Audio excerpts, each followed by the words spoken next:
Hey guys, so I want to record a quick video on terms of what's working on Amazon FBA now in April 2025 and what's not working too.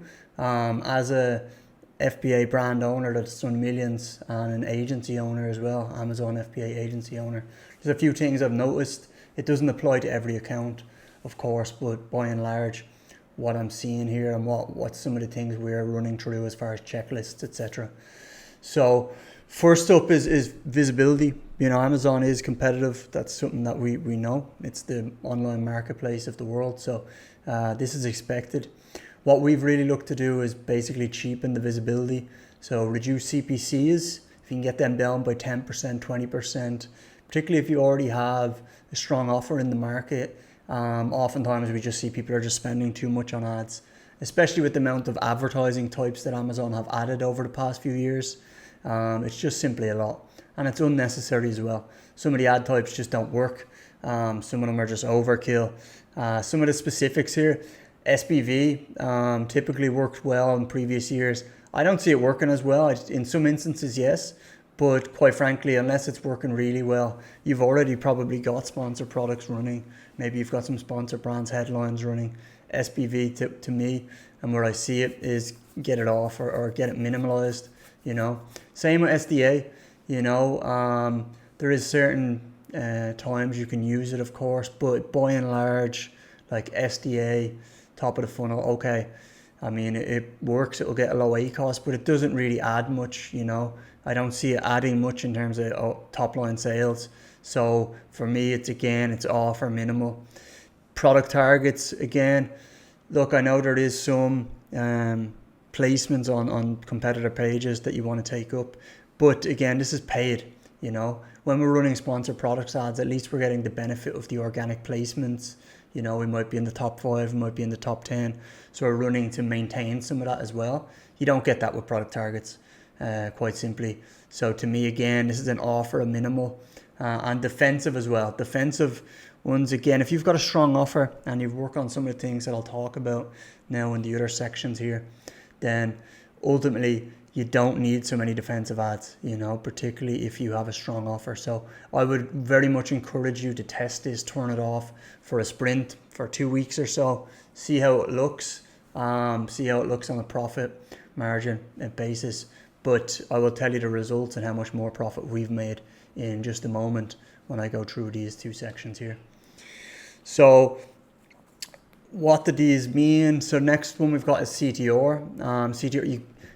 CTR is one of the most important, if not the most important thing in the game. If people are not clicking on your listing, they're just not going to be able to purchase. It's quite simple. And if they're not on your listing, yeah, like your sales are just not going to be where they need to be. You need to be testing the main image.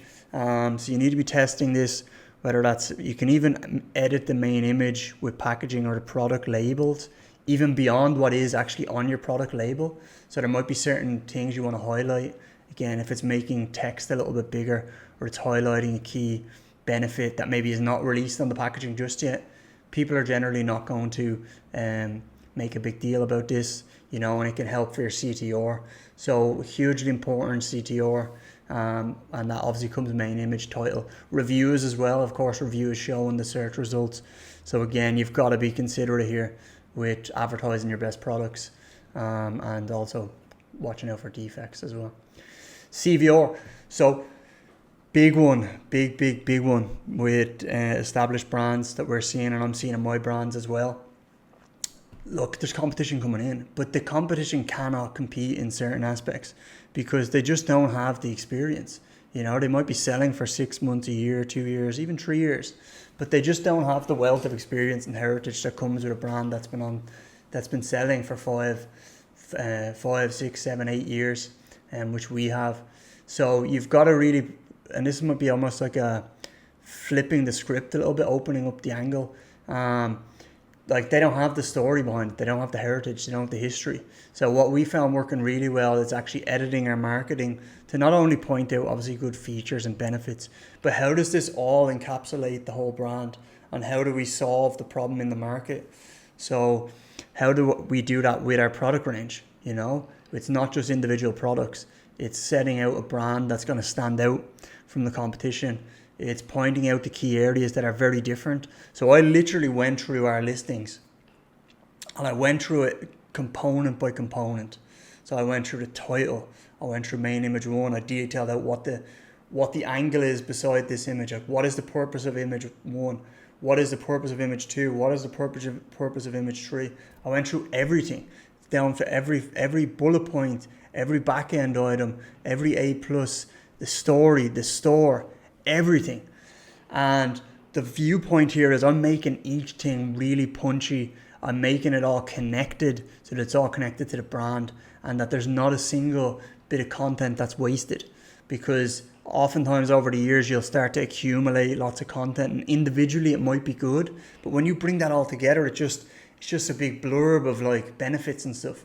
So what we've done is we've really doubled down on the storytelling, the branding angles, and with competition, again, they cannot compete in certain areas. If we've got the heritage, if we've got the history, if we've got the know-how when it comes to our product, it comes to our niches, we've got to point that out. We've got to play a different game than the rest of the market, you know?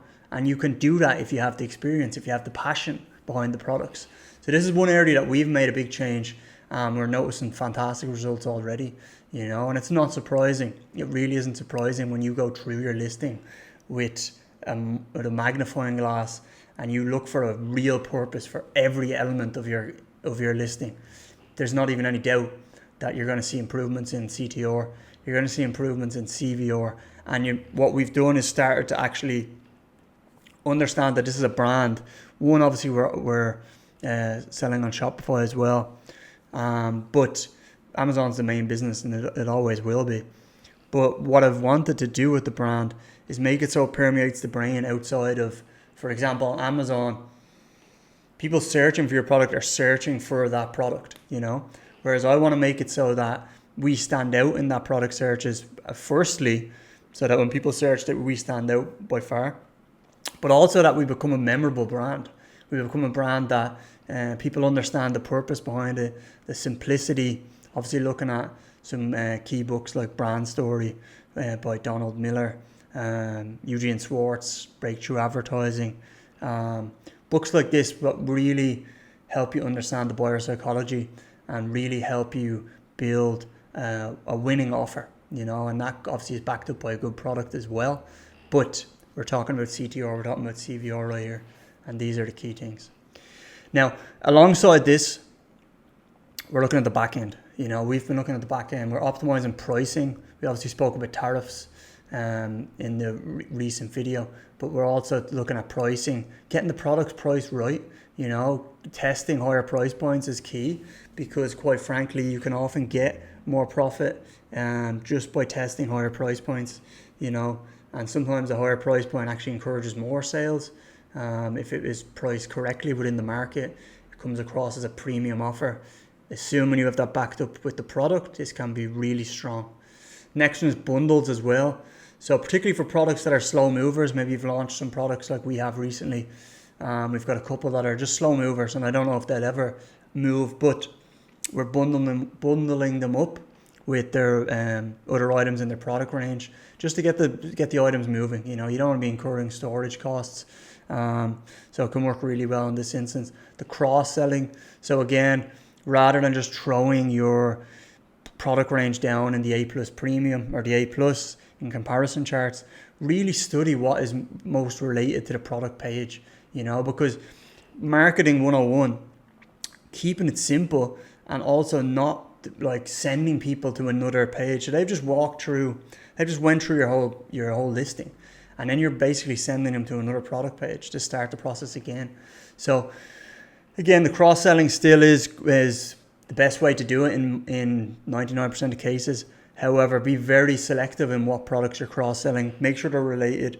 Make sure it doesn't detract from the branding, and that way you will benefit from it as opposed to hurt your own sales with cross-selling random stuff. It just doesn't work, and it's not good for the brand. COGS as well. Look, if you're not optimizing COGS each year, you're going to have trouble, you know. So that means negotiation. It means looking at your booklets, looking at your packaging, looking at your products, and really trying to optimize, especially if you're increasing volumes year on year. There's going to be economies of scale, and nobody's going to get those economies of scale through your various suppliers without you asking, basically. So optimizing COGS is important, obviously among shipments too. So if you can bundle into, rather than LCL, if you can do 20 foot, or better yet, you can do 40 foot. We always try to get a 40 foot container because it's just so much more cost effective, particularly if you have any uncertain times ahead with tariffs. This can make a big difference. Next one here, cutting product lines. Look, you've got to be aggressive, you've got to be direct, you've got to be decisive, because ultimately break even or 5% profit margin on a product level, or even 10%, it's just too low. It's not sustainable. You bring in some business costs in there, and quite frankly, you're at break even, small profit, or maybe even a loss, worst case scenario. Not worth it. Really take away, because all of that time you spend focused on those products they're doing, quite frankly, not a lot, can be spent on new product lines and key launches. So that's why the last one here is, well, we're still doing a lot of things in terms of optimization, efficiencies. We're still actively launching. We're still building a pipeline of products that are each time one-upping the last product we launch. And that way is the best way to grow a brand. That way is the best way to grow your sales overall, because ultimately nobody's going to get out there and launch them products for you. But who is going to launch them? Your competition. So you've got to really capitalize on your good momentum. You've got to get out there, build a pipeline of products, start talking to suppliers, set deadlines, put them into a process, and really push to get these things off, and not be chasing your tail or on the hamster wheel doing things that are just low ROI activities, which we can all get caught up in, especially if you've been in business for a while. So what has this led to for our brands? Well, the sales are up 5.8%, which is fantastic, because we really put a lot of focus on the profit this quarter, and to see sales still up is great, because it just gives you that vote of confidence that you're doing the right things. Undoubtedly, it's to do with a lot of the main factors that we just spoke about above. And better yet than sales up 5.8%, our profit is up 102%. Because we've worked on the visibility, because we've worked on the CTR, the CVR, the back end, we've been optimizing. We've been trying to increase AOVs, we've been adding bundles, cutting product lines, launching key lines. It's all adding up to more profit. So we've doubled our profit now in March, which is fantastic. Really happy to see as we head into the spring months. And better yet than that, perhaps, maybe not better yet, but also a really big thing is we've out-angled the competition. We looked at our listing, we're trying to talk about benefits and features, and then we look at the new competition coming in, they're talking about the same stuff. And we really sat back and really looked at the products, the product line, the branding, the history we have here, and thought, well, there's actually a few items here that are just, they're not even in the ballpark. They're not even competing with us on. Yet we do not have it pointed out in our listing. We've not pointed out the R&D we've done. We've not pointed out how optimized our products are, how much we've been shaped by customer experience and customer feedback over the years. We've not included our key images that we've taken with suppliers over the years. We've not included our great lifestyle images. Well, let me tell you, now we have, and now we're reaping the benefits of it. So I hope this is helpful, guys, of what's working in April in 2025, and I hope you can adopt some of this stuff to increase your sales and profit today, and have a fantastic rest of 2025. Until the next one, bye.